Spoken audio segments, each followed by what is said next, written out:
What is biomedical science? Well, biomedical science covers a broad range of subjects exploring the human body in health and disease.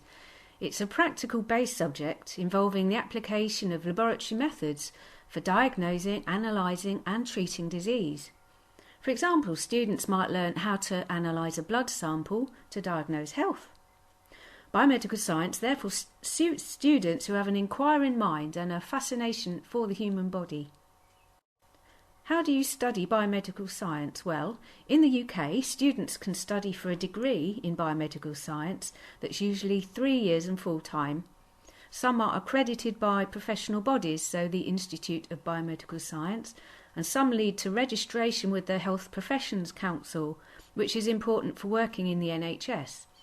Some incorporate placements in hospitals and research laboratories. So what subjects are covered? Well, a wide range of subjects: anatomy, physiology, genetics, haematology, very similar to components of a medical degree. And students can study biomedical science at many UK universities, and the courses will all be slightly different depending on the research interests of staff. So now over to our students, who will explain more about their biomedical science degree and their thoughts about their experience and their employment prospects. The way it's structured is really good, because we have like external speakers come in who are actually working in the hospital labs at the moment, so it's all up to date and very modern. Yeah.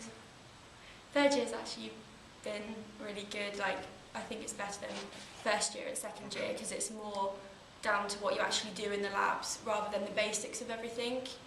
So it's a lot more in depth. It's good. Yeah, I have to agree with that. I found like as you continue through the course, you feel like you're progressing really well, sort of thing. Like this first year, it's kind of like you get introduced to like the anatomy of the body, like the human body generally, and then second year it's really good because you start to get introduced to all the techniques that scientists generally use, sort of thing. And then third year it's kind of like you're getting introduced into all the different systems. Like we do haematology, transfusion science.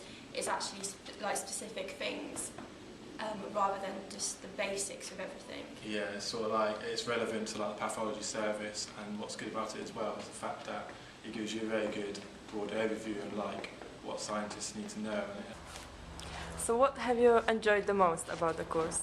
I've really enjoyed the fact that the course gives you the experience to be able to get experience outside like the actual university. Like with the experience that I've been able to do, like I've been able to work with a hospital nearby, and I've basically been able to go around like the pathology department at Kettering General Hospital, and it's given me like practical experience to what's actually being taught to us in university. So that's really good sort of thing. It gives you really good employability skills. How do you think that your course has helped you for the future prospects? I think the most important thing is the fact that it's IBMS approved it, really. Yeah, it's an accredited degree and it's well recognised. Yeah, internationally and both nationally. Like, I've noticed that when I've been looking around, like for job prospects, like looking around, like for like PhDs, jobs, masters. Like, yeah, all that sort of stuff. Like, there is a wide variety we can choose, and the degree actually like generally like it covers meets, all aspects. Yeah, it meets the requirements. It meets the requirements of what they're expecting of a graduate student, so that's really, really good sort of thing. But you're not just limited to working in a lab and becoming a biomedical scientist. It's opened a lot of doors for applying to graduate schemes or graduate degrees, like medical degrees, dentistry, things in that field. Obviously, you can go straight into being a biomedical scientist and train. You can become a clinical scientist or go into research. It's not strictly just working in labs.